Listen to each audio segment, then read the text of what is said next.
Baik, shalom. Puji akan nama Tuhan. Bapak Ibu Saudaraku yang dikasihi oleh Tuhan kita Yesus Kristus. Pada kesempatan ini kita akan kembali belajar bersama kebenaran firman Allah dengan tema kita bulan Agustus setia. Dan hari ini saya akan bicara dengan topik setia di tengah penderitaan. Kadang orang berhenti setia kepada Tuhan karena penderitaan. Dan kesetiaan mereka dianggap terhalang karena adanya penderitaan. Tetapi kemudian Paulus dalam Kisah Para Rasul pasal 20 ayat 24 dikatakan begini, tetapi aku tidak menghiraukan nyawaku sedikit pun, asal saja aku dapat mencapai garis akhir dan menyelesaikan pelayanan yang ditugaskan oleh Tuhan Yesus kepadaku, untuk memberi kesaksian tentang Injil kasih karunia Allah. Lukas mencatat sebuah percakapan menarik, dan dalam Kisah Para Rasul pasal 20 ini menjadi satu kisah yang saya sudah tadi katakan menarik karena Paulus mengatakan bahwa aku tidak menghiraukan nyawaku sedikit pun. Bayangkan Bapak Ibu Saudaraku, kata tidak menghiraukan nyawaku sedikit pun. Dalam terjemahan yang lain, terjemahan sederhana Indonesia dikatakan begini. Tetapi bagi saya, hidup atau mati itu tidak penting. Jadi dalam terjemahan baru dikatakan tidak menghiraukan nyawaku sedikit pun. Terjemahan sederhana Indonesia dikatakan bahwa hidup atau mati itu tidak penting. Saudara bisa terjemahkan kalimat ini bahwa sesungguhnya saya bisa mengambil kesimpulan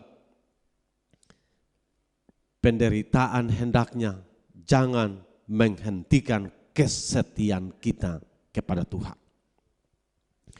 Apa yang bisa kita kategorikan sebagai penderitaan? Kita bisa kategorikan penderitaan itu karena sakit penyakit. Kita juga bisa kategorikan karena faktor ekonomi.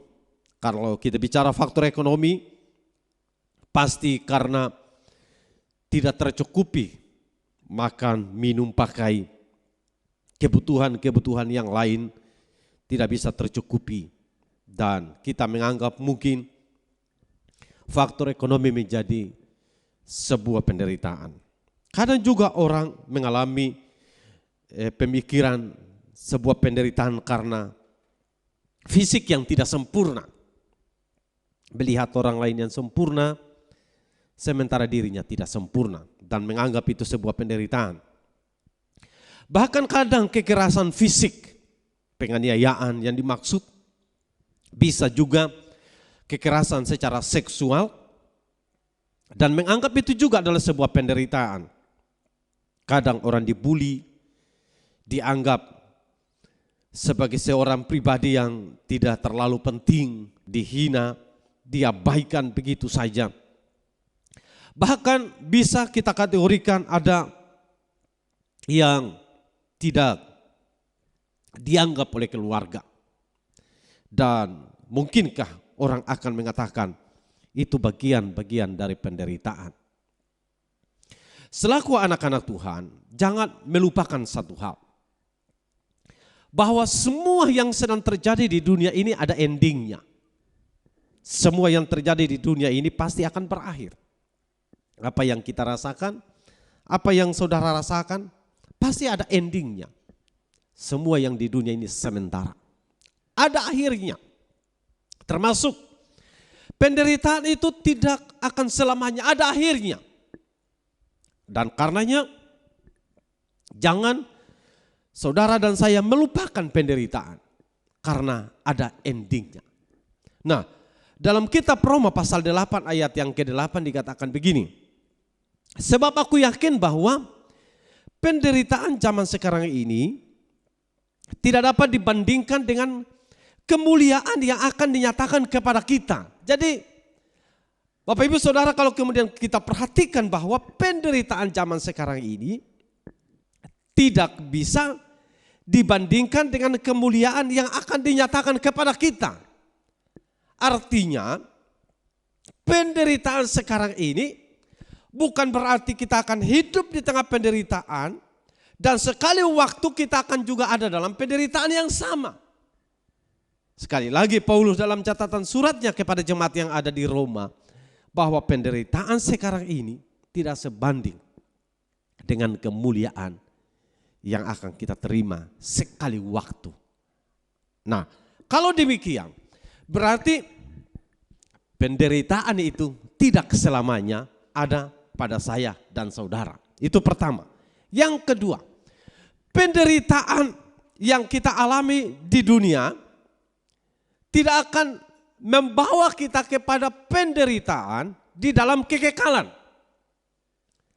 Namun demikian, kalau kita bicara bahwa penderitaan kita di dunia ini, semua yang kita alami di dunia ini tidak akan membawa kita kepada penderitaan dalam kekekalan. Dalam catatan bagian ini penting, yaitu bahwa kita selaku anak-anak Tuhan harus sadar, harus berpikir, harus coba merenungkan baik bahwa kita punya jaminan hidup kekal, jaminan di mana kita mengalami penderitaan di dunia dan sekali waktu akan mengalami kesenangan. Sehingga Paulus katakan dengan tegas, penderitaan zaman sekarang ini tidak dapat dibandingkan dengan kemuliaan yang akan dinyatakan kepada kita. Artinya selaku anak-anak Tuhan, penderitaan kita di dunia itu tidak ada artinya sebenarnya dibanding dengan sebuah kemuliaan yang sekali waktu Tuhan akan berikan kepada kita.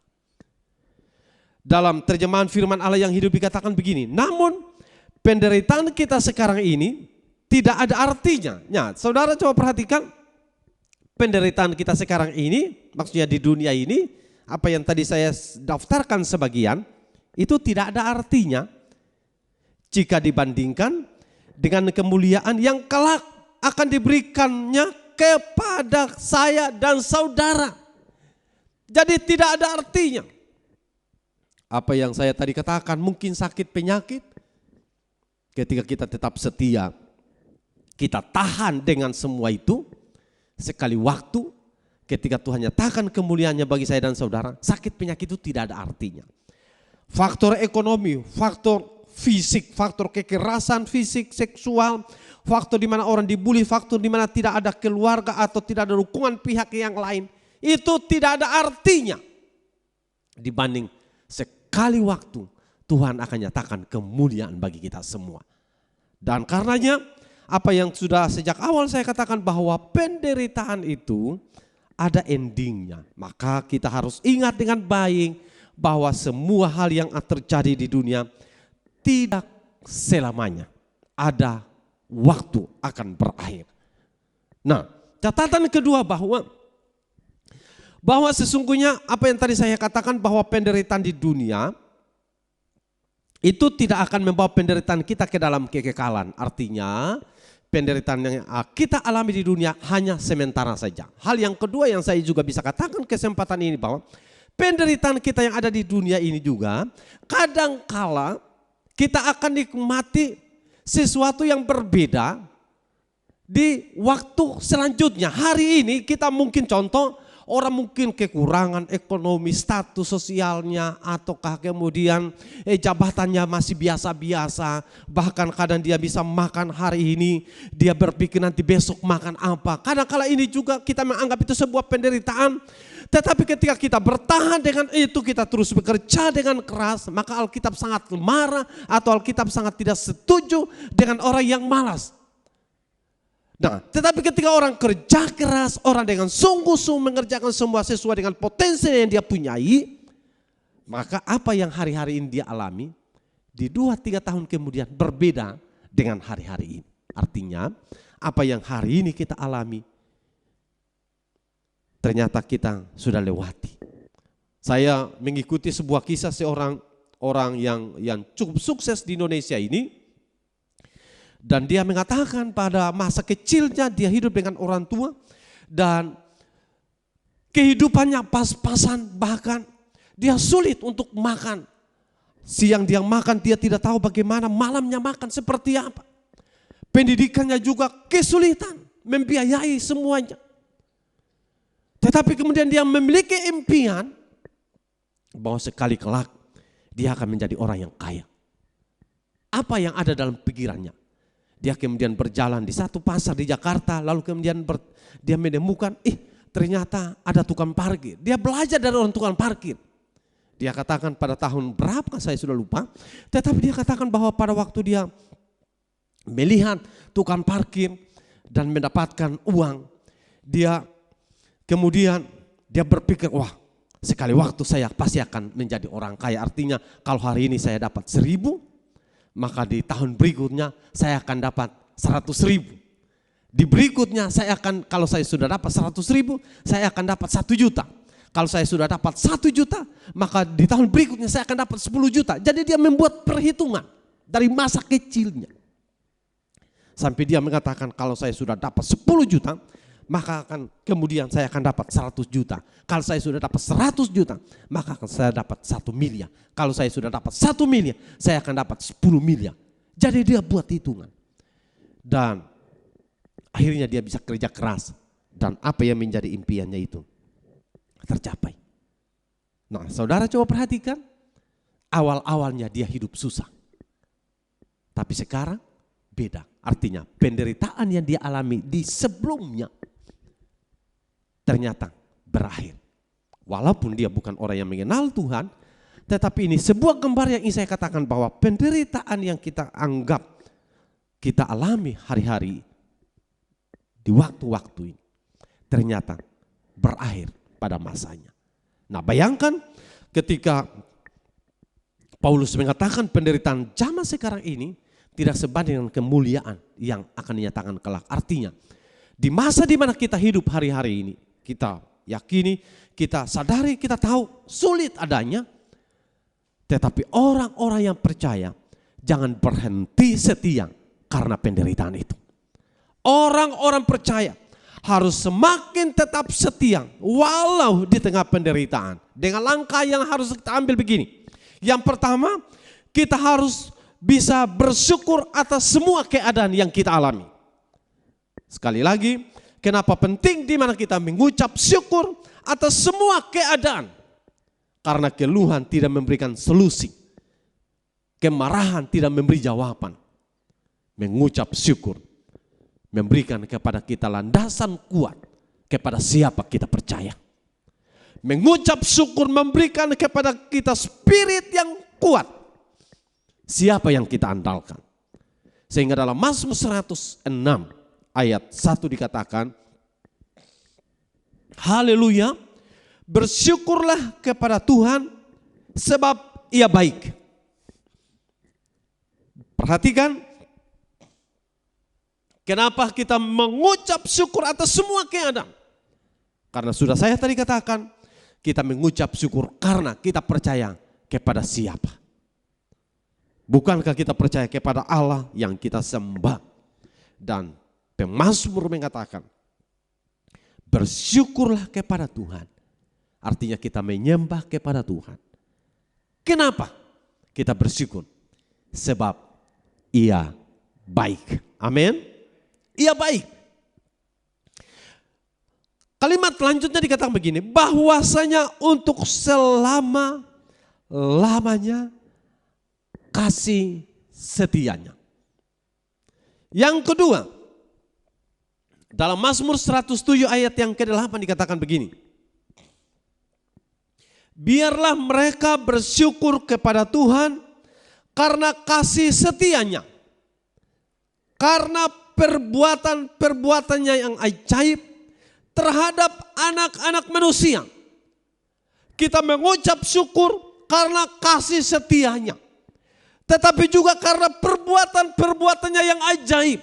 Banyak hal di dunia ini yang kita sadari, yang kita yakini perbuatan ajaib. Kita bisa bergerak, kita bisa bernapas, kita masih bisa hidup sampai dengan hari ini karena perbuatan ajaib. Patung tidak bisa berjalan, patung tidak bisa bernapas, patung tidak memiliki hak bebas, patung tidak bisa memikirkan masa depan. Tapi saya dan saudara, kita memiliki sebuah kelebihan yang berbeda dengan ciptaan-ciptaan yang lain.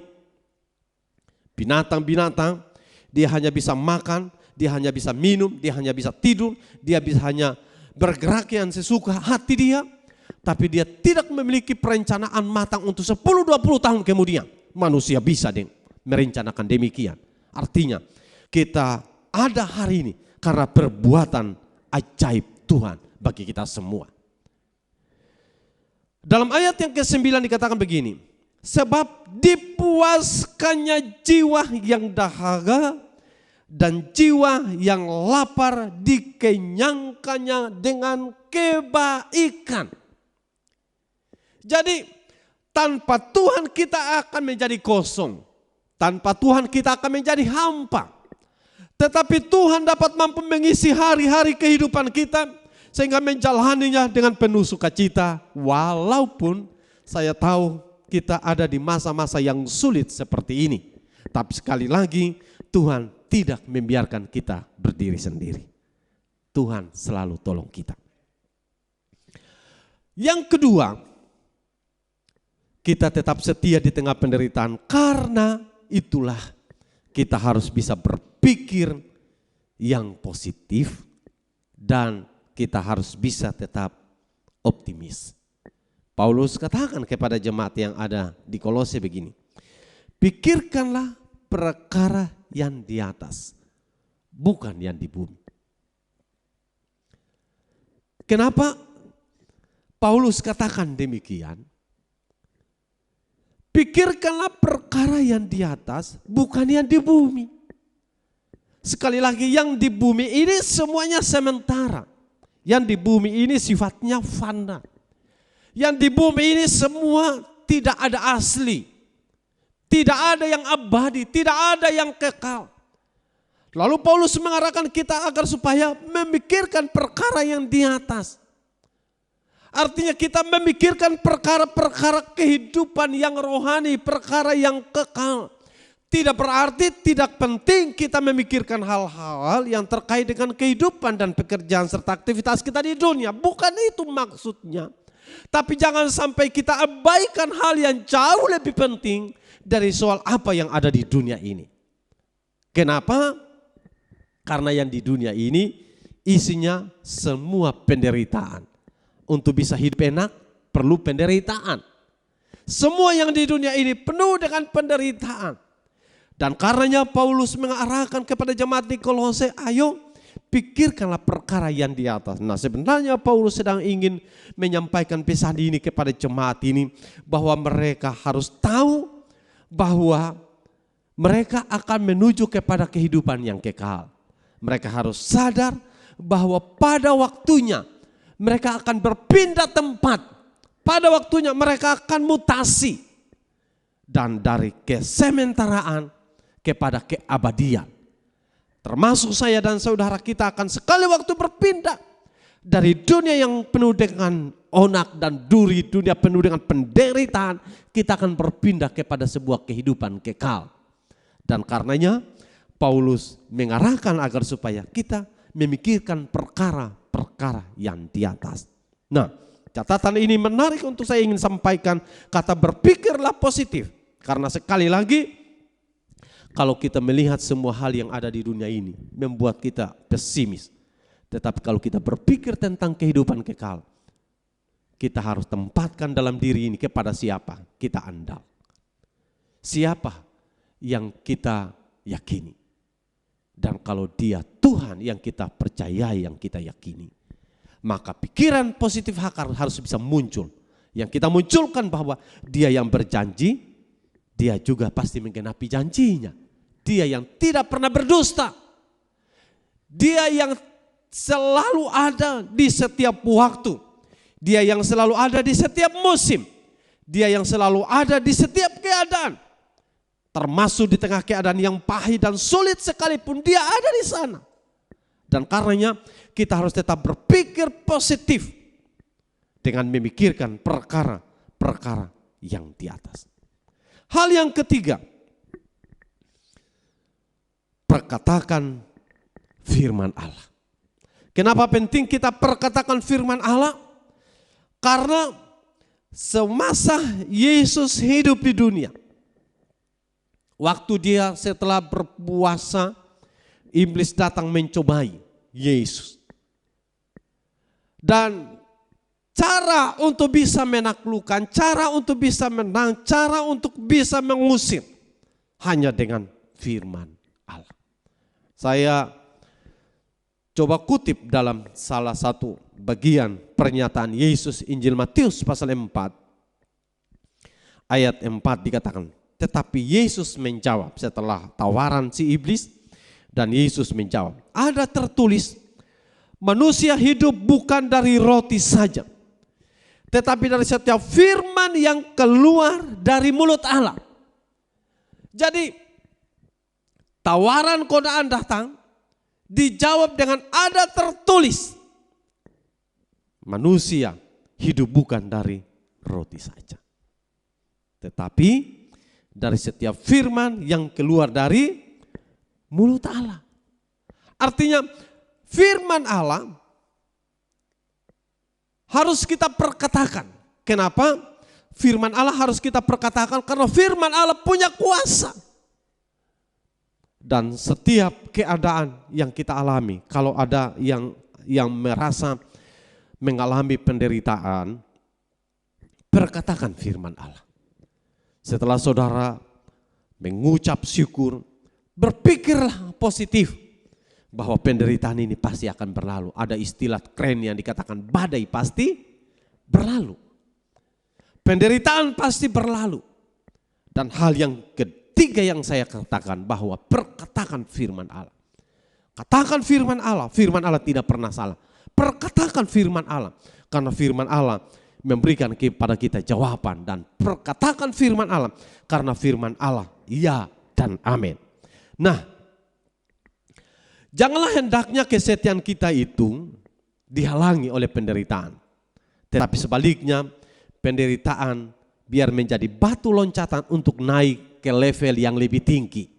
Jadi penderitaan itu jangan menghalangi, jangan membatasi, jangan menghambat, jangan menghentikan kita. Tapi jadikan penderitaan sebagai batu loncatan. Kalau ada tekanan, ada tantangan, ada kesulitan, ada kesukaran, jadikan itu sebagai batu loncatan. Bukan menghambat kita.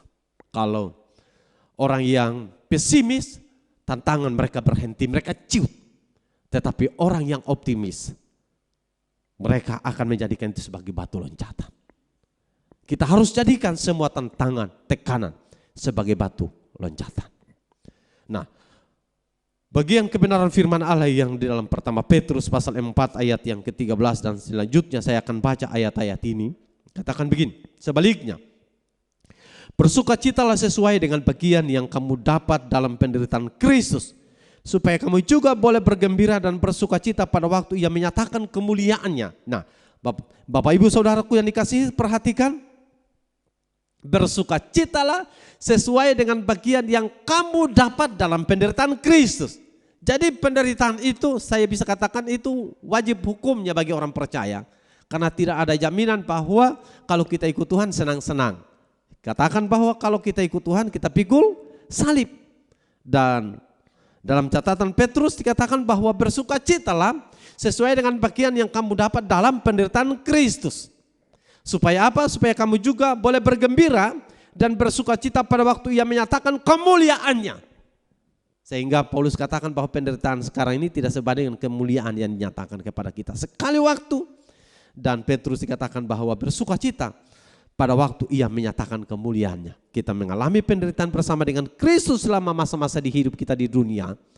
Dan sekali waktu ketika Kristus menyatakan dirinya, akan ada kemuliaan dan bahkan dikatakan kita akan bergembira dan bersukacita. Ayat yang ke-14 dikatakan berbahagialah kamu jika kamu dinista karena nama Kristus sebab roh kemuliaan yaitu roh Allah ada padamu. Ayat yang ke-15, janganlah ada di antara kamu yang harus menderita sebagai pembunuh atau pencuri atau penjahat atau pengacau. Tetapi jika ia menderita sebagai orang Kristen, maka janganlah ia malu, melainkan hendaklah ia memuliakan Allah dalam nama Kristus. Itu artinya begini, penderitaan ada dua tipe. Penderitaan karena kebodohan yang dicatat oleh Petrus. Janganlah ada di antara kamu yang harus menderita sebagai pembunuh atau pencuri atau penjahat atau pengacau. Tapi yang kedua, jika ia menderita sebagai orang Kristen, artinya pengikut Kristus, maka janganlah ia malu, melainkan hendaklah ia memuliakan Allah dalam nama Kristus. Jadi hendaklah kita bisa mengatakan bahwa kalau karena Kristus kita menderita, karena kita percaya kepada Kristus, maka kita mengalami berbagai kesukaran dan kesulitan, dan kita tidak mau bergeser kesetiaan kita kepada Tuhan karena kita andalkan Tuhan. Maka sekali lagi, sekalipun orang kemudian mengolok, menyindir, kita tidak perlu tergoda dengan itu. Artinya kita tetap pada pendirian, saya yang mengikut Kristus, ini menjadi keputusan saya. Nah, tujuannya apa saudaraku?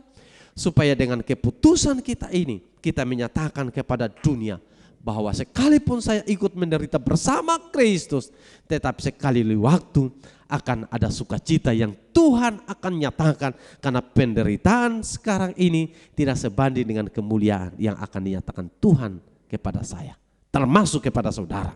Itu keyakinan kita semua. Karena itu janganlah saudara berhenti setia di tengah penderitaan. Tuhan Yesus tolong kita semua dan memberkati lewat kebenaran firman Tuhan yang sudah saya sampaikan bagi kita semua, yang kemudian oleh pertolongan Tuhan kita bisa hidup sampai dengan hari ini.